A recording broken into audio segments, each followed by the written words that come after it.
I'm Autumn Lockett, And this is Mitch Randall. and you're listening to Good Faith Weekly. On this episode of Good Faith Weekly, we have Jim Hopkins, pastor at Lakeshore Baptist Church in Oakland, California, where that community has been locked down for the last 3 days because of the coronavirus. So you want to stay tuned for that interview following the conversation that Autumn and I are about to have. Autumn, how are you doing? You know what? I'm a little bit chilly. I'm sitting as It's the second day of spring, Autumn. Why are you chilly? well. If you would tell the Oklahoma weather that would just be fantastic. So yesterday I sat on my front porch, and then today I am working from the front seat of my car inside my garage under a blanket because I can't record in my house. There's too many people in there. Yeah, you've got 4 kids and a husband at home right now. And a puppy. And a puppy. So, yeah, I can imagine that it gets a bit loud in your house these days. How's it going at your house? Still that quiet empty nest? Yeah, my wife and I were empty nesters for the long period of 3 months. Then overnight, we found ourselves with our 2 college kids back home, which has been really nice having them back home. But as you can imagine, they're not too excited about being back home with mom and dad. But we're finding our new normal. It's good. So yeah. Well, as we've been kind of road mapping this podcast, and we've seen just an increase in need for this community that we're building here, this Good Faith Weekly community. And we've been talking to pastors and doctors and have some more really great guests lined up. One thing that everyone has touched on is, the connection in face of isolation. And you mentioning your college boys made me think of, there has been no lack of really hilarious memes during this time. Right. Humor is getting us through. And one of them that I saw was talking about online dating and how we're back to courtship, y'all. There's no first date, there's no second date, and then one of them I saw, it was like, it's time to write me a poem, boy. And so, but I think that's kind of a silly way to put it, but I'm conversing with church members of ours here in Norman, Oklahoma. I have text messages going with people who I've never texted with. Yeah.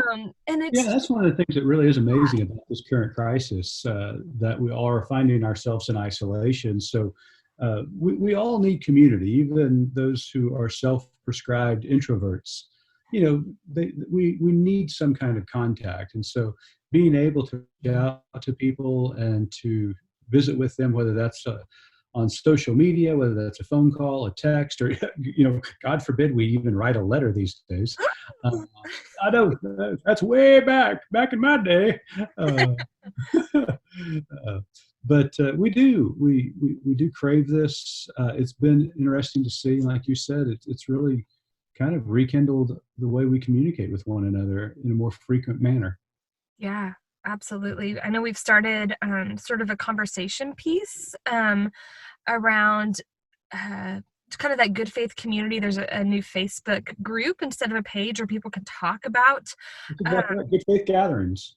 Good faith gatherings. There we go. And so that's a great place to come and talk with people who are probably in a similar place to you. But a question that we posed on there was, how are you finding connection? How are you finding some solace during this really tricky time? And one thing that I noticed is, as we're out walking our little puppy who has the tiniest bladder in the universe, no one warned us about that.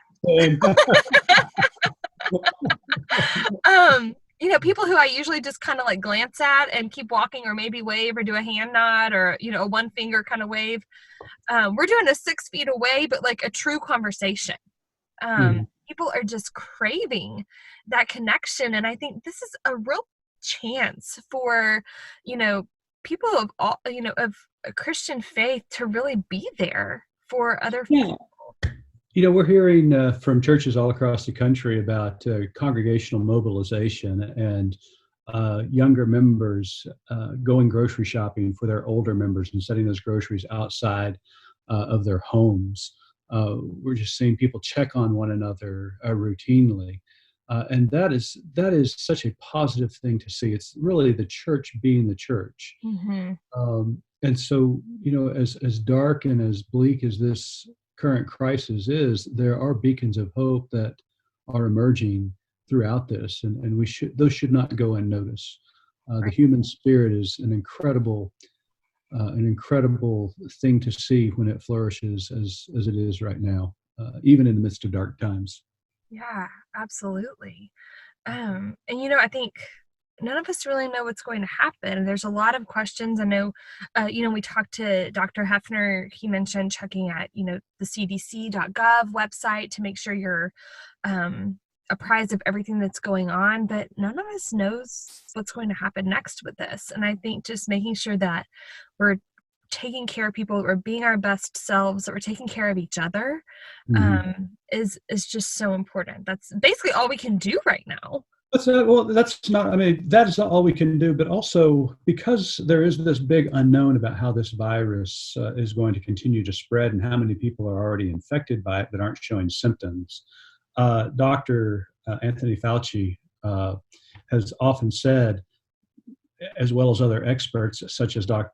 Hefner said a couple of weeks ago, or last week, I guess, on the pod, we've got to flatten the curve. And the only way to do that is through self-isolate or self-quarantine and good hygiene and social distancing ourselves. Mm-hmm. We've got to put these practices in place to try to flatten that curve to make this pandemic begin to fade away.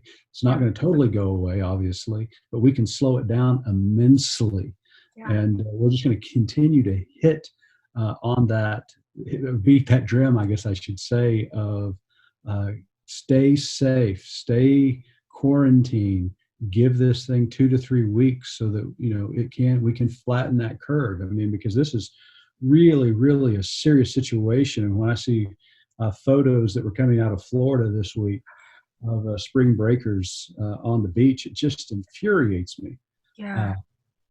And it's just like, come on, we're better than this. And it was great to see some of the local officials, even though the governor of Florida didn't close beaches, but the local officials took the responsibility of closing those beaches, I think, as late as yesterday. So people are taking this serious, and we'd love to hear from callers, viewers, readers of ethicsdaily.com, which will eventually be goodfaithmedia.org, and nurturing faith readers, about how they're doing. Go to our social media platforms, Facebook and Twitter and Instagram, and check in, and let's continue this conversation, continue this connection that we are creating with one another. Yeah. Well, you described one side of the pendulum of the response of this. People who are like, I don't care, I'm not going to get corona, and if I do, I do, who are still at the beach. I think there are some of us who are kind of here in the middle. We're doing what we can to isolate ourselves and to take care of others who can't. But I don't know if you've seen this. Maybe you've curated your social media in such a way that you're not seeing it. But there's another side of this pendulum of people who are really responding to this in fear. And they're talking about stocking up on ammo. They're talking about weaponizing. They're talking about, militia kind of situations should food really come to a shortage, which we've been assured, at least here in our state, that is not happening. It's just a matter of, the supply chain catching up with the demand. But, what can you say as a former minister and it's kind of one of those like Mr. President titles, like once a minister, always a minister, right? Well, thank you for that. I appreciate that. But, here we are in the South. And so, sometimes people do trend a little bit toward that zombie apocalypse kind of situation. So what would you say? Fear is an honest emotion, but we shouldn't let fear captivate us and overtake us. Fear can force us to do things out of our humanity, where we become almost inhuman-like. And so we can't let fear destroy us, and we cannot let fear divide us. We have to pull together. We have to practice responsibility, self-restraint, making certain that we don't hoard things so that others go without. We need to be working together instead of fearing other people. these situations, as we have seen in other terrible global crises such as 9/11, brings out both the best and the worst of people. Yeah. And that's just human nature. But those of us who are good faith kind of people see the world through the lenses of the one that we call Lord, and that's Jesus. And Jesus looked at crises, he looked at the other and said, there is nothing to fear. Mm-hmm. We must embrace our neighbor with respect and with love. And we should serve our neighbor as we should serve ourselves. Yeah. We shouldn't see ourselves as any better than anyone else. We shouldn't hoard resources so that others go without. We need to practice community, and Jesus taught us that. Mm-hmm. And I think in times like this, you see a great majority of people doing that. Mm-hmm. But you were right. You also hear a part of the culture that gives into fear and begins to demonize the other. Yeah. And when we hear comments such as we've heard from our president this week, calling this the Chinese virus, that is not helpful. No. And those that try to defend that comment, It's shameful. Shame on you. It really is. I mean, this virus, may have began in that region, but viruses do not have a human face. They don't care. They don't have a political affiliation. They don't have an ethnicity. They don't have a nationality. Right. They just infect people and cause great pain and take lives.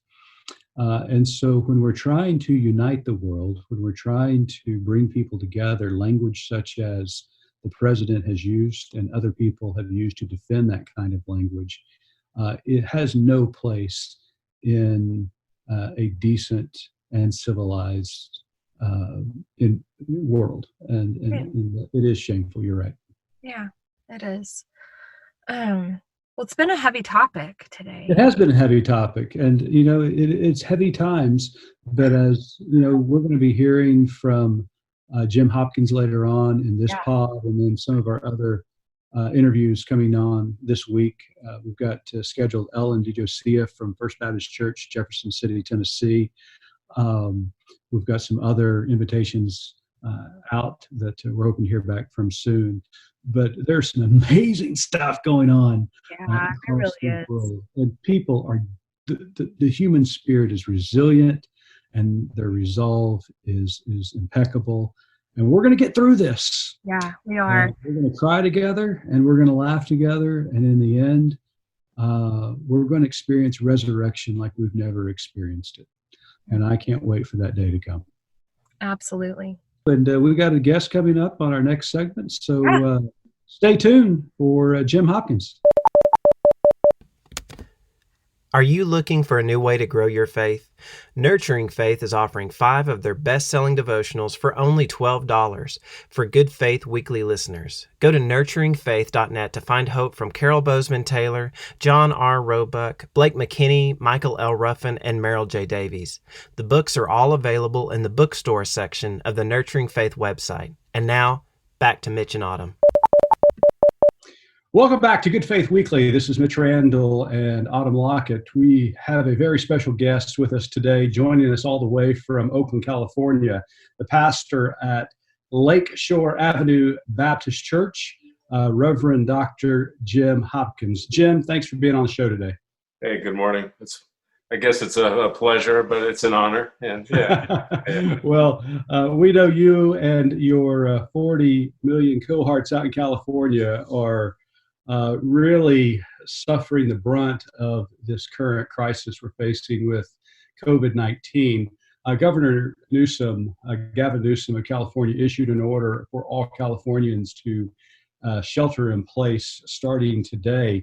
But in the Bay Area where you minister, this has been going on for a couple of days now. So just for our listeners, tell us how's that order going? How are you doing personally? Yeah, thanks. The shelter-in-place order started for the Bay Area counties on Tuesdays, And broad terms, if what you're doing is not essential, stay home. Grocery stores, gas stations, hospitals, hardware stores are essential. Restaurants are takeout only. A lot of my family members, my wife, my oldest son, his wife work in the medical world, so they're out working. Religious work is deemed non-essential. I was supposed to have a great graveside service yesterday, and the mortuary called and said it needs to be postponed. We've been told our work is non-essential. So wow. So you were told is that part of the lack of a better term, executive order of sheltering in place, is no funerals can take place? This was just a pretty small service. It was going to be outdoors, graveside. And they reached out and said that they were not able to do it. So what is the plan in situations like that where funerals are being delayed? Yeah, because we had, just in our church, a big funeral this past Saturday, and, tried to do social distancing things. I mean, how do you not hug at a funeral? But right. I think going forward, there certainly will be restrictions. I mean, every church I know is going to go completely online with services, Bible studies for the duration. We were all thinking it might be, 2-3 weeks. The order was through April 7th, but the governor yesterday did not put an end date on his on this current statewide order. So, yeah, my sense is that a lot of memorial services are going to be delayed. Now, how does that impact traditions like Muslims and others that demand that burials take place very quickly? Mm-hmm. Right. Yeah, I think so. Yeah, we're facing. There might be a revision on what's essential in that regard. I don't know. Sure. Right. Sure. So, Autumn, do you have a question for Jim? Yeah, I do. So, China and Italy have kind of been our guidepost for what this may look like. It's almost like watching the weather. You can see what's happening, out west as it's coming our way. And your city was, sort of like Mitch referenced, you were the front runner of this. And so have you learned anything in your couple of days advance on, what we may be experiencing soon? What's your word for the rest of us? Well, I mean, as we've tried to put, plans in place within our congregation of taking our directory and making sure everybody gets called, people are just very appreciative of efforts this time to reach out in quote creative ways. I don't know that a phone call is all that creative, but these days it sort of is, Yeah, I know. Text, it's got an email. And the fact that last Sunday we did have service live, but we also, for the first time, had an online option. And, doing a lot of the learning curve is steep there. But by and large, people were appreciative, saying, yeah, we really value trying to stay in touch with us. And so that's one thing we've learned, just how much people value being cared about. And people are... There's a lot of talk that although this is a crisis, this also kind of reflects maybe a new normal. And so let's try to claim it as positively as we can, that here's some things maybe we should have been doing all along and doing better, and let's claim those. So it sounds like you're saying that this is a potential opening of a door for a new way of connecting with one another, in a real spiritual, human way, because when we're in crisis, we become more vulnerable, obviously.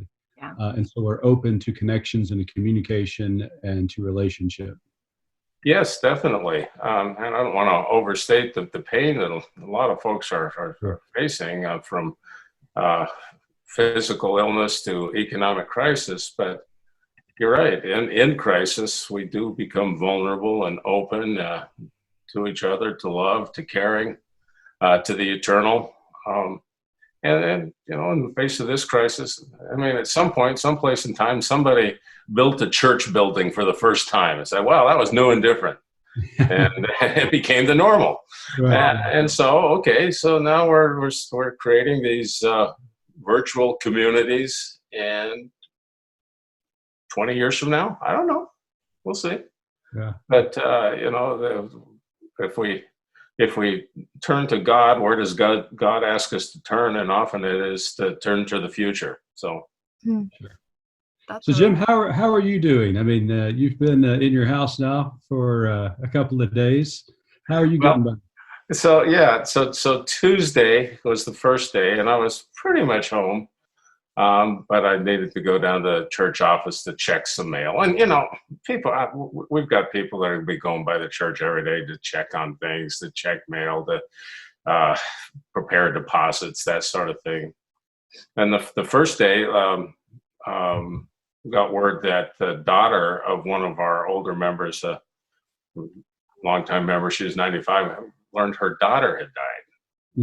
And so what am I going to do?